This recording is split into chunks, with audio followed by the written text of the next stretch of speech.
Hey guys, it's Angela, and in today's video I am bringing you a how I edit video. This has been literally the most requested video ever.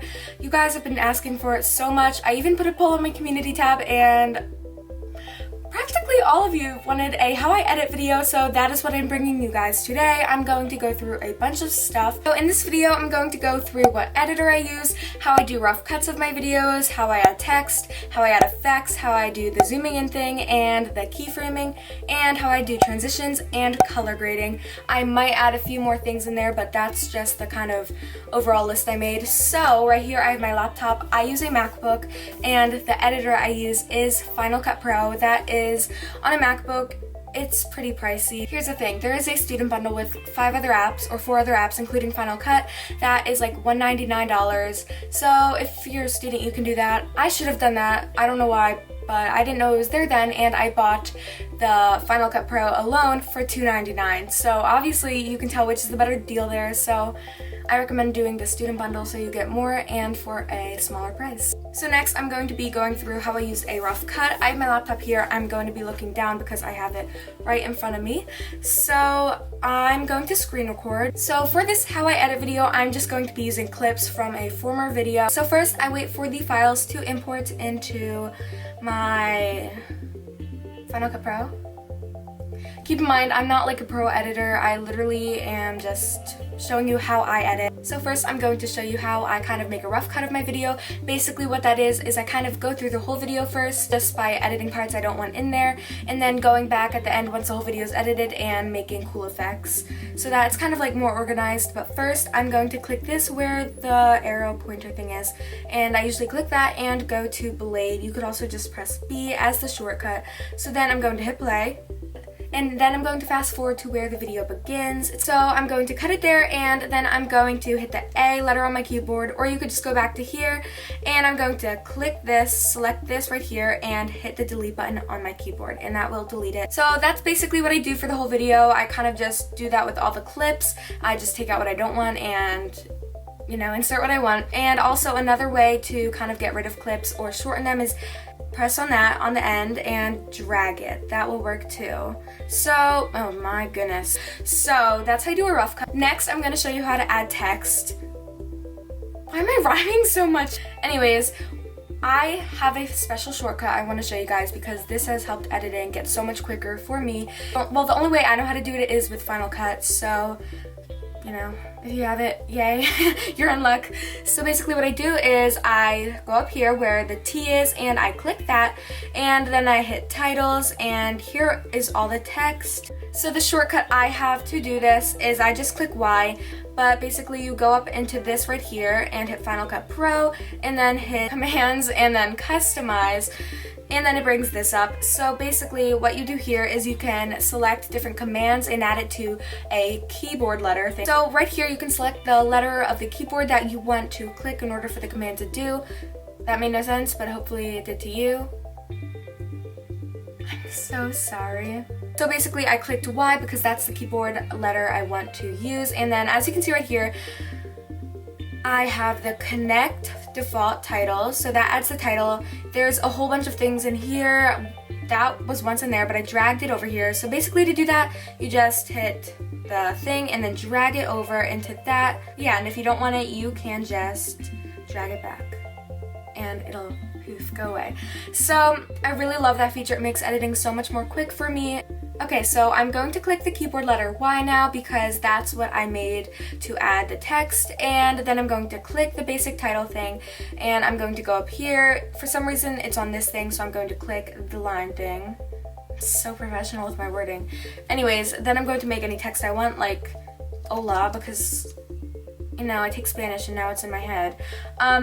So I actually downloaded some fonts off the internet, which is where I got kind of my cursive fonts. I'll show you them.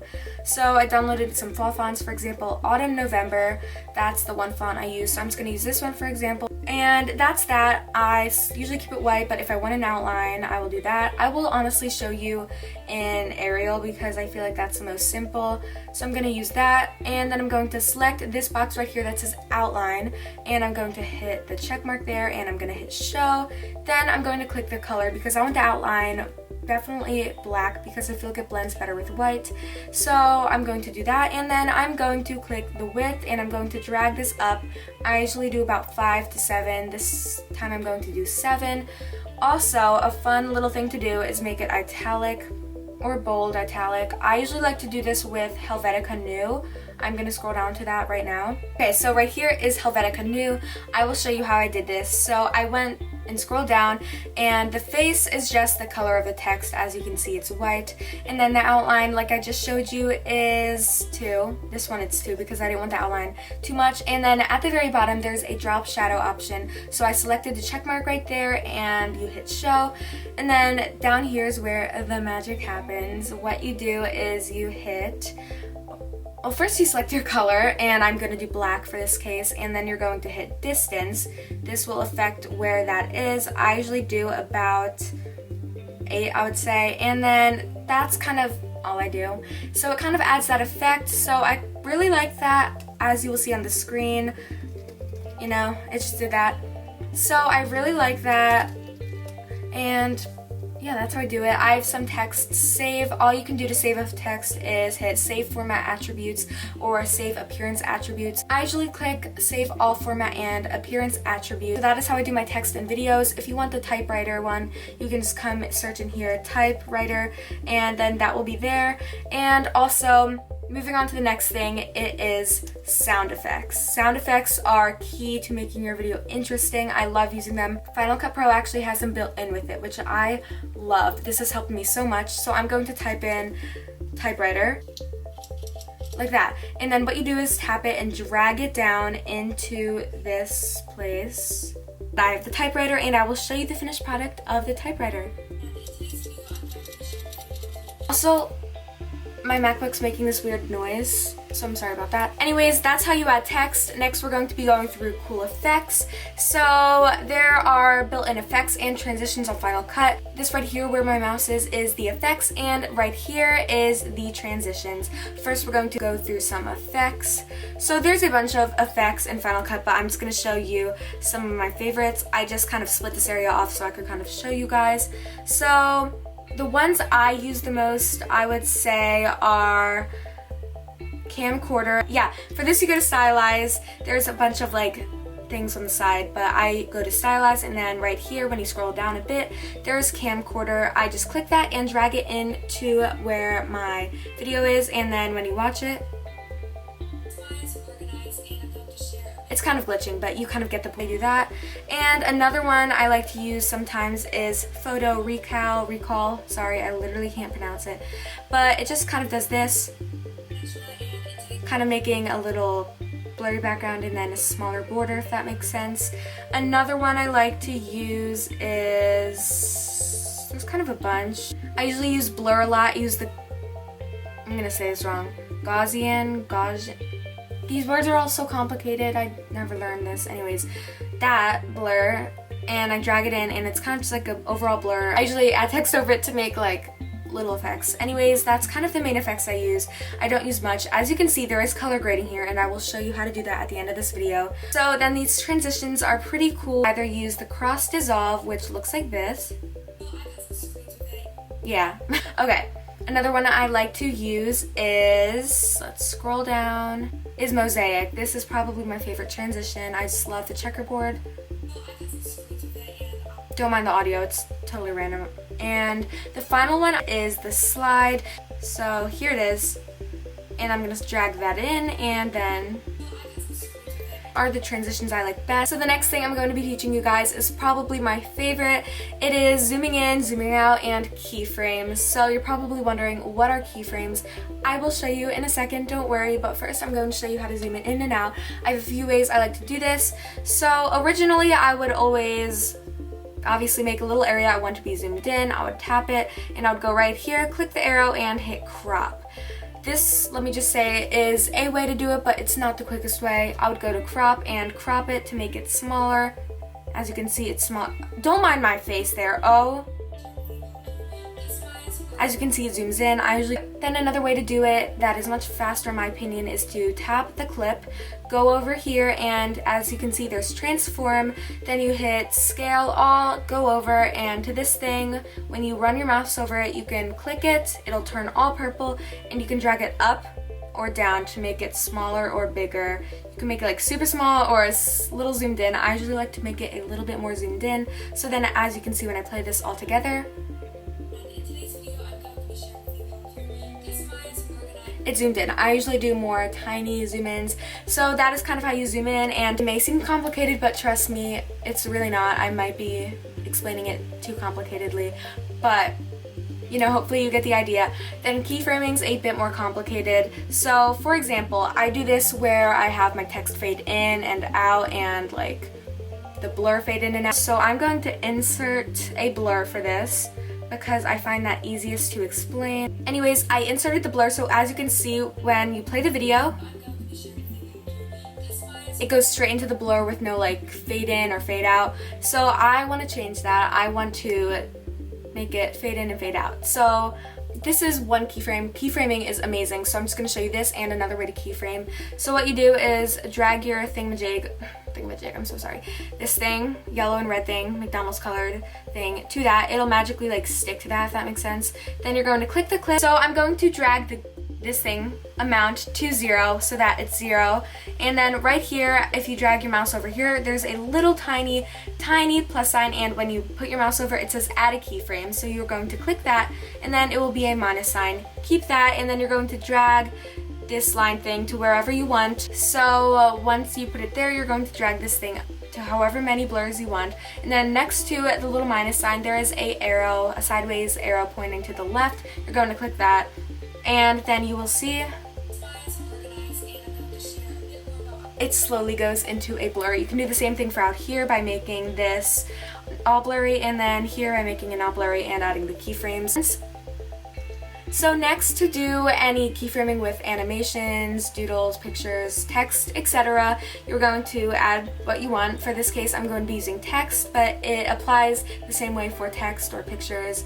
So you're going to select that, and then we're going to adjust it to where you want. I'm going to quick make the text bigger and more bold so that you can see it better.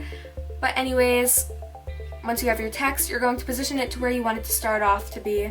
I'm going to position it over here, and then once it's there, I'm going to go to here where my mouse is, and I'm going to hit keyframe for the position. And I'm going to slide this thing over a little bit so that I can have the text moved by the time reaches there. I'm terrible at explaining things, I'm so sorry. I'm going to move it down and maybe over a little bit, and then I'm going to hit this arrow making another keyframe. So let's just watch that.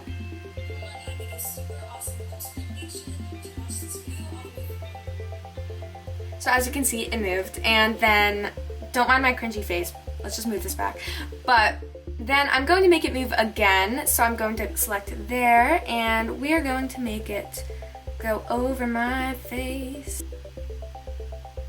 There, and then I'm going to have it go there, and you just like click the arrow multiple times after you did the original plus, and then to end it I'm going to put it there.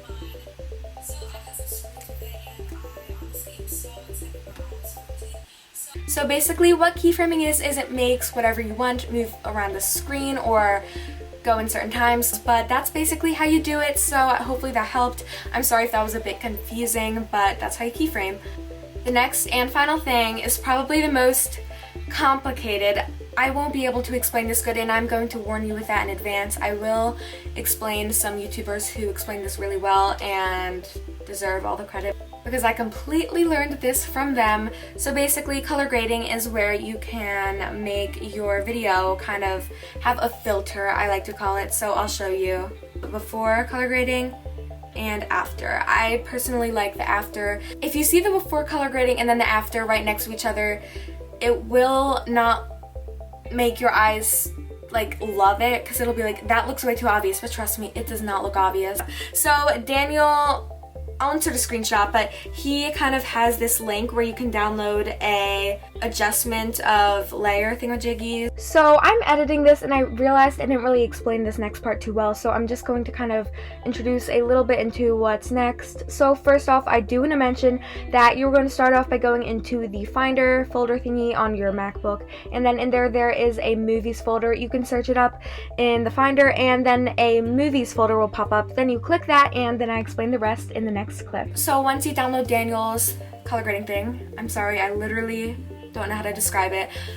You're going to put it into the titles folder, which is in motion templates, and in motion templates, like I said, there's titles and there's adjustment inside of the titles, and in adjustment, which is from the download, there is a base correction and a look grade. I used a look grade, and once you have that there, you are going to go into Final Cut, and in your titles section there will be an adjustment folder. So you have that there, and then you are going to drag this look grade into your bar and put it on top of your clip. Then you are going to go to this and make it any color you want. I will show you what mine is right now because I already have mine made. This is what mine is, the measurements. You can kind of like pause the video and look at that. But basically you would do that from where this is now. The look grade kind of gives it a base of being able to do this. So you saw my measurements, so that's kind of what I did, because like I just adjusted these, you know, obviously not that purple, but you get what I'm saying. So once you have the color of color grading that you like the best, you can go down here and hit Save Effects Preset. So kind of what I mean is you can drag the look grade in there. I use look grade, but you can also use base correction. So you drag look grade into your timeline, and then you can select this over here, make the color you want, and oh my gosh, it's at 1%. You can make the thing you want. Then you just hit save to any section and it's all set. Definitely difficult, but I hope you guys get it. Let me know if you have any questions because I definitely did not explain this too well. I'm so sorry because a lot of these I struggled with too, and I hope I kind of helped you give a little bit of an explanation. I tried to explain how I kind of understood it. So that basically wraps up this video. I hope you enjoyed it, and I know a lot of you wanted to learn how to color grade, so hopefully this helped a little bit. Once again, I will leave the 2 videos that helped me a lot in the description down below, and thank you all so much for watching. Thank you again for 1.5k subscribers. I'm so grateful, and if you like this video, give it a big thumbs up. It would mean a lot to me, and also if you're not subscribed yet, it would mean the entire world to me if you could subscribe. So thank you all so much for watching this video. I really hope it helped you, and I will see you this upcoming Saturday. Bye!